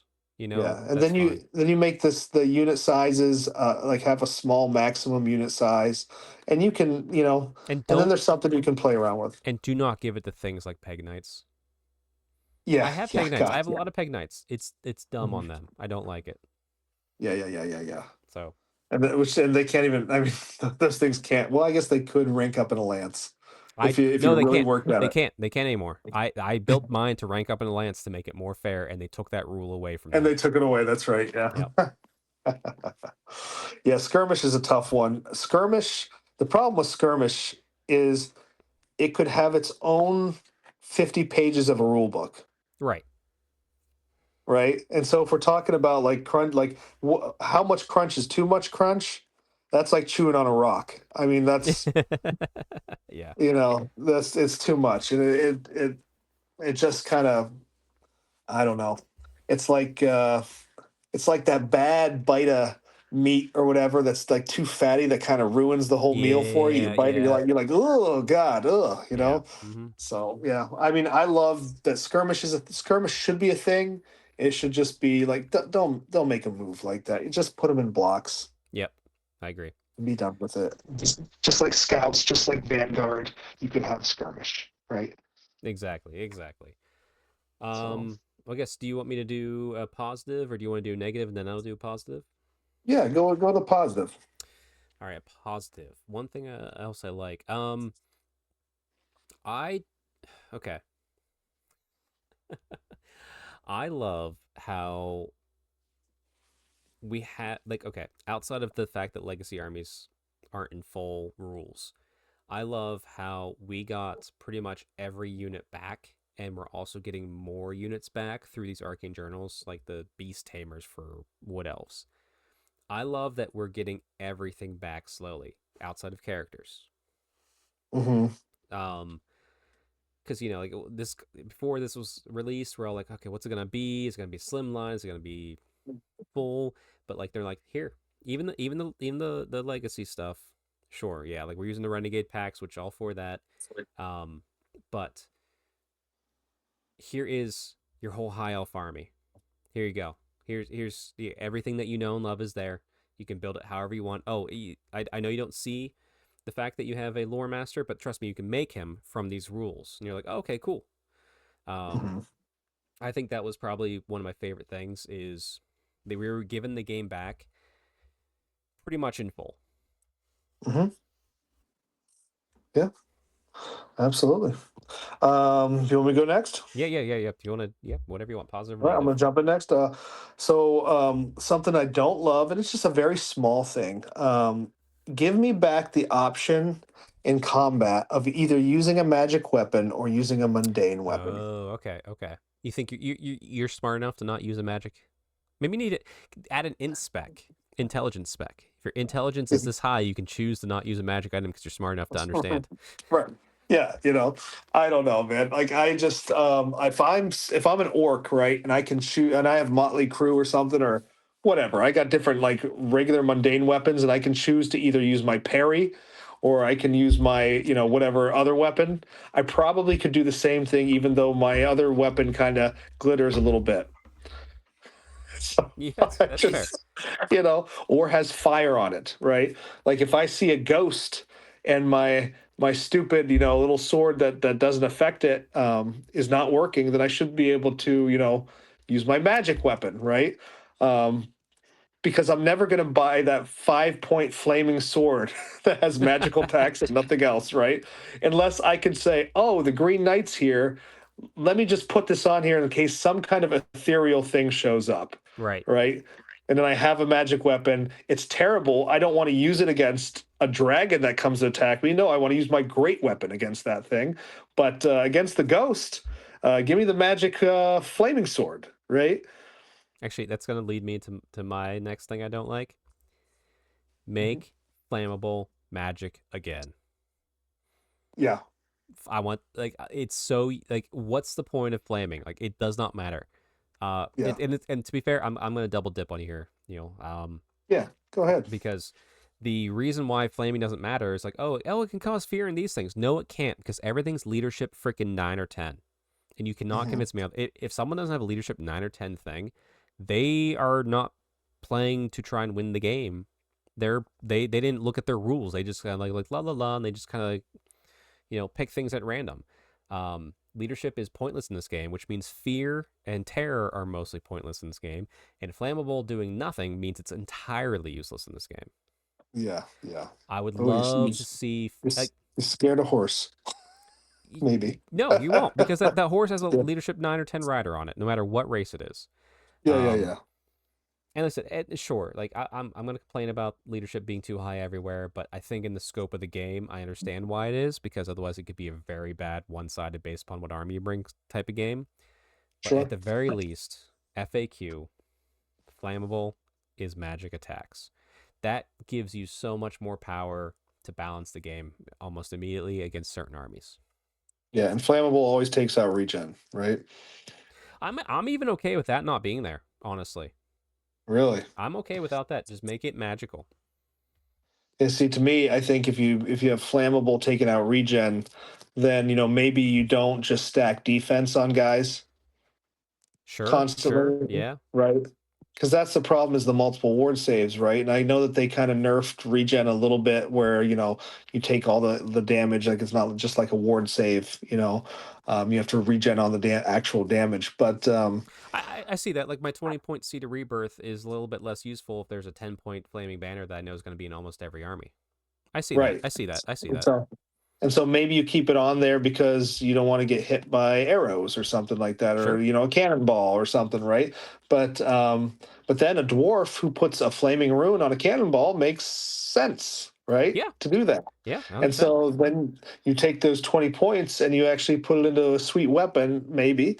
And now you've got some guy who can actually attack pretty well as, he doesn't just have like hey, I'm never going to die and give up my points, right? Right. Which is how, because this is a game about taking points off other people, then the incentive is to have that thing live, right? Right. So if you're playing offensive, like, glass cannons, they give up points, right? They do. They do. So, especially that 500-point dragon, you better have some regen on it, right? But if there's something that could take it away, now are we that worried about the combined profiles? Probably not, Sure. right? Sure. Yep. So I don't know. So that's a big one for sure. I'm trying to think. Another positive one for me, list building. Oh God, yeah. It's. I think. I mean, I was making fun of it with Alex earlier too. But maybe not in podcast, but regardless, uh, Sigmar list building right now as a Dodgers of Kane player without a army book is Hmm. mind-numbingly boring. 40k, Yeah. much the same. Um, Hmm. Old world, exciting and fun. I can stress over my points. I can build out different lists. I can really, based on how I begin it, will really change how the army is going to flesh out, and not just like, oh, like I'm Daughters Kane. Like, do I take snakes or do I take not snakes? It's like that's boring. It's, oh, I'm a high elf. Okay, am I doing magic? Am I doing combat? Am I doing cavalry? Am I doing infantry? Am I doing Yeah. defensive infantry or glass cannon infantry or frenzy surprise infantry? There's so much more complexity to it, and I'm okay with complexity being up front.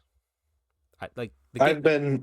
I've been working on a high elf list, the cavalry specific list for 4 days. Yeah, it's so fun, isn't it? Yeah, and I keep going back and tinkering with it. I can write an Age of Sigmar list in 4 minutes. Yeah, it's just honestly the only time I've written a just Sigmar list and took me more than 5 minutes. It's like, am I taking Marathi or not? Because that screws up the points because they don't point her correctly, and then I have to Yeah, 100%. like, then do I just deal being low on points or do I sacrifice a unit for a slightly less good unit? It's yeah. Hmm. Um, Yeah, I still like Sigmar. I'm enjoying it. List yeah, building still sucks. Fix it. Make it interesting. yeah.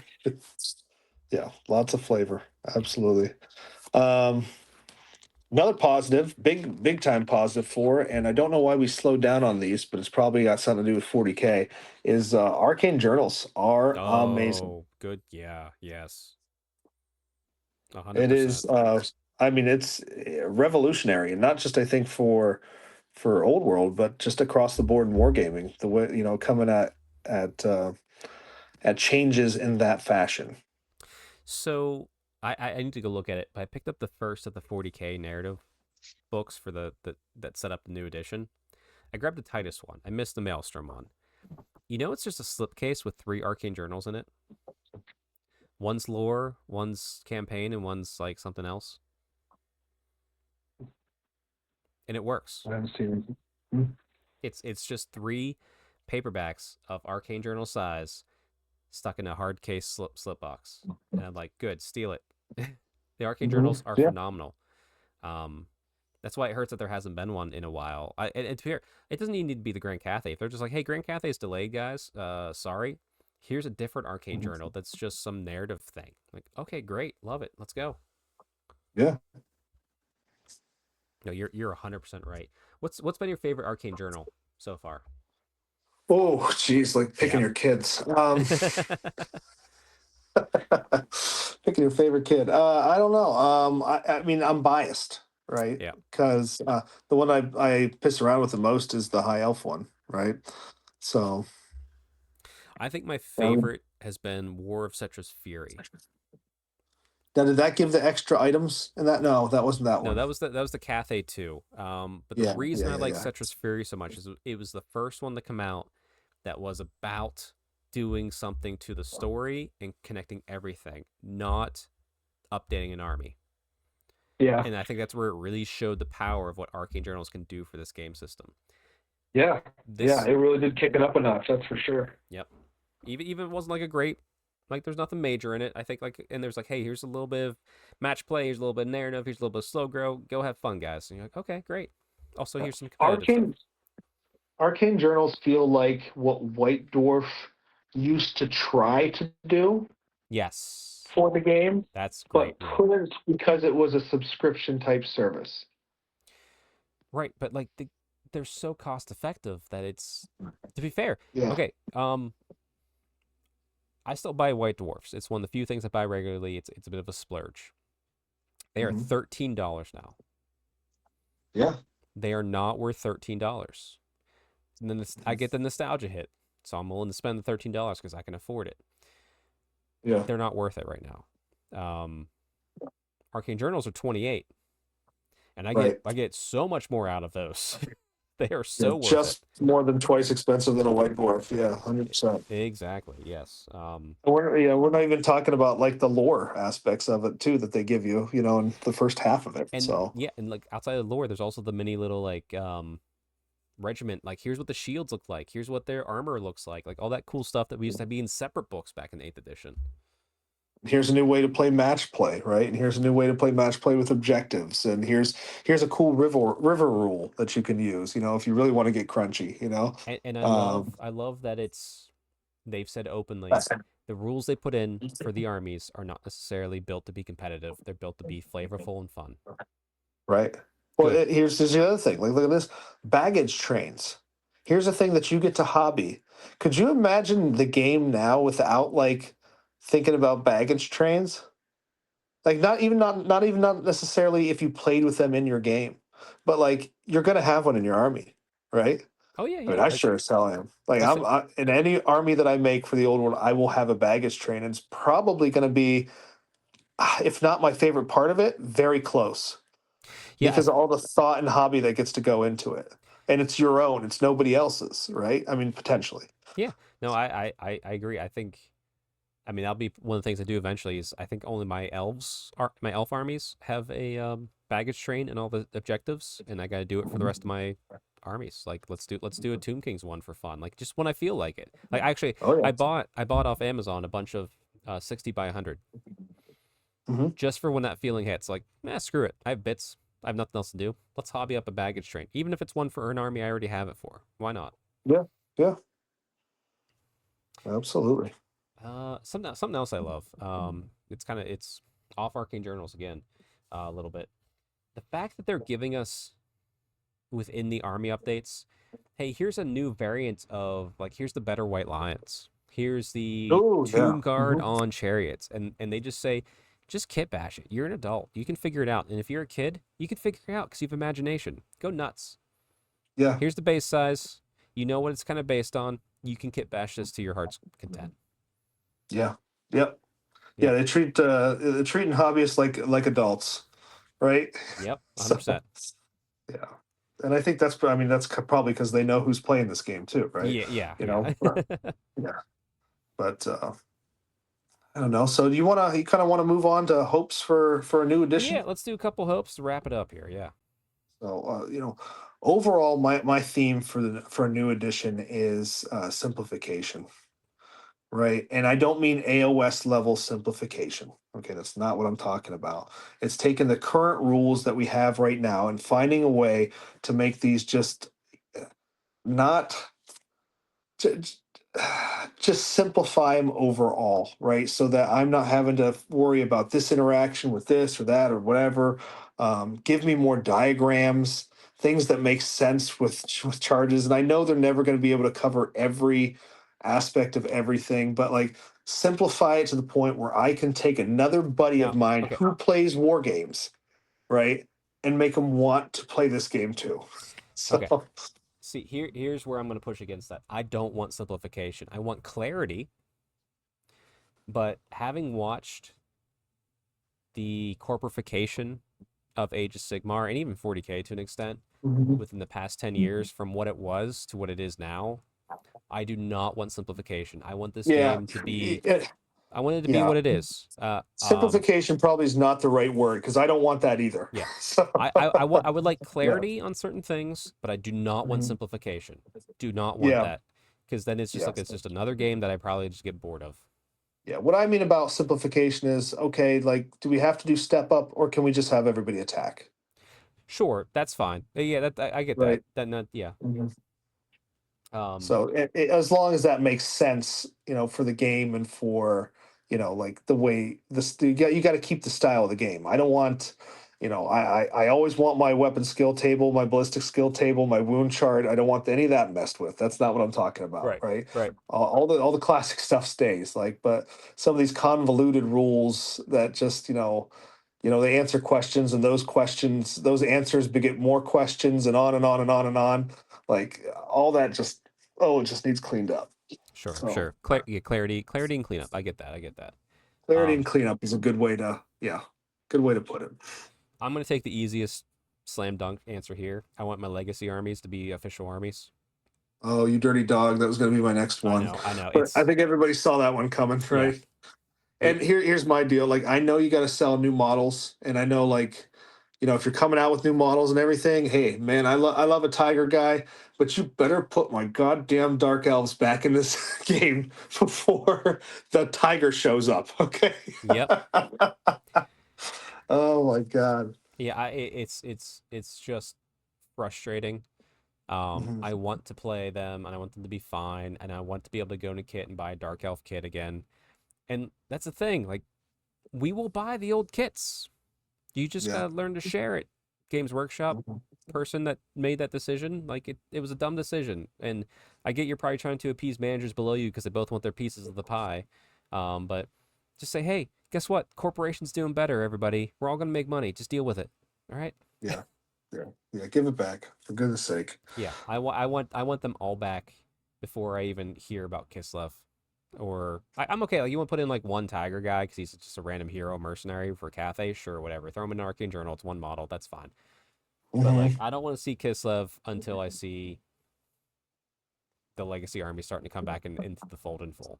And listen, Yeah. Give me a I get reason. that it won't happen until second edition, probably. Yeah. Yeah. Yeah, I was. I've been trying to convince my friend Carl to play Age or Old World, right? And he's all into Age of Sigmar. He does not like AOS or Old World in its current iteration. And I almost had him hooked. I'm like, you know what? Never mind, dude. We're just waiting until second edition, and we'll come back at this because I know you are. No matter what we do, you're not going to enjoy this game in its current state. So when second edition comes, I'm going to be knocking on that door again. So Yep, exactly. here's to Just hoping they get it right. yep. Or at least set off on the right foot that we know that it's going to be coming. Mhm. All right. Yeah. What about you? What do you hope? What else are you hoping for second edition? Um, that probably really covers it, really, for me. I know the first one I had was pretty broad, right? Broad stroke. but the legacy armies are probably the most important thing for me. I do want to see some new stuff too, Okay. but that's probably the most important thing for me to see come back, along with the clarity in the rule set. So, I would say what I would like to see. I would like to see expand. Okay. I would like to see expanded magic lores for the specific armies. yes, I would like those to get back to 6 spells with a signature. I don't yeah, need it. I don't need them all to be useful. That's fine because we're rolling randomly anyway, But hmm I would like to see that back because I still, when I play games, if I could take high magic, I usually take high magic because I'm just so used to the thought process of high magic that like, man, I knew 8th edition high elf magic. Like I knew, like I rolled the dice, I knew exactly what I had. I didn't need to use cards at a certain point because I just loved it so much. yeah, So just having that back where I can be like, okay, there's these other spell lores that are great, but here's the Safri spell lore, and I can just be like, that's what I want to do. It helps my army. Maybe not every spell helps my army specifically, but it helps portions of the army. So if I brought that portion, I hope for that spell, things like that. That's the last thing I'd say I'd really want back is just full spell lores for each of the armies with a signature. yeah. Well, and if you're gonna like, that's something that also can be put into arcane journals, and has, and then Sure. I'm surprised then when I don't see it in like a certain arcane journal, and I'm like, so you didn't want to give me a lore there? You sure? Yeah. Like, No, so I'm okay. Like the mini lures we're getting, like, and I get why they're there. They're nice. They're simple, but I'm like, they're still part of me. It says like I get that the rest of the world maybe doesn't yeah. have a lot of magic going, but look, we're high elves, baby. Like, give me my magic. I got this Stormweaver here. What and what do I got to use with it? Oh, these other two things that are I can use with any other wizard. Yeah, it's You okay. know. I guess if I have to. Uh, all right. Yeah. So, All right. Tell you what. Let's try and come back on camera to wrap it up here. all right. Hopefully the internet will hold out enough for this. There we are. Boom. Boom. Hopes for second edition. Neil, thank you so much for the hundreds of hours that you gave of your time from your family and your kids to talk about this nonsense with me. Like I said, this has Mhm. been one of my favorite parts. Like, and one of the main reasons to do this podcast was just to hang out with you weekly. Um, Yep. and then once your kids are grown and going off to college, I look forward to you coming back. If I'm still doing this somehow, I don't. Yeah. Yeah. Yeah. But The return. The king is returned for real that yes, time. Yeah. yes, but Yeah. We'll see how it goes. Yeah. thank Because you God for. knows, once the kids go to college, my wife's not going to want me bugging her Yep, yeah, home that's minutes true. of the day. That's for damn sure. But thank you So, for all the effort you put in. Everybody, please in the comments, like thank Neil because it's a lot of effort to do a podcast. We have learned over time, like managing time, like, and I don't do a lot of editing, but like just the effort and time and thought process, and how many times have we had to just wing something? yeah. Like So tonight with the technology issues. So, sure, yeah, sorry for that for the last for the last go round for me. that's all right. You look good. You look So, good. But any words you want to say in parting, I'll give you the final. The stage is yours to say your yeah, goodbyes and no. final out. Otherwise, I just hope everybody enjoyed, the podcast that I was a part of and everything. Hopefully, much like Warhammer Weekly, I think we started this just so that people, if they're painting, if they're hobbying, if they're doing whatever, right, just something in your ear. I mean, I put these kind of podcasts on anytime I'm driving to work, and it's just fun to hear other people's takes on stuff. Sometimes I agree, sometimes I don't agree with stuff. Hopefully, there's been moments where, I've been talking, maybe even in this podcast, and you're like, you stupid bastard. Because I'm just a nerd with an opinion. And it's been fun to share it with everybody. And can't wait to keep listening to Strength Hammer and you and Alex and whoever else you may have on the days that I'm not there. So, and see what you guys come up with, and then I can be one of those guys going, "Hey, that is the dumbest shit I ever heard," and I'll jump on the comments and I'll let you know. There will be no replacing you, but maybe someone will attempt to step into the shoes at some point. We'll see. I've not figured that out yet. Perfect. But thank you, Neil. Appreciate it. You All right. give us the stay Stormcast strong. Send us out. All right, everybody, stay Stormcast strong and stay healthy and everything too, because that's also the reason why this podcast was created. So we'll see y'all next time.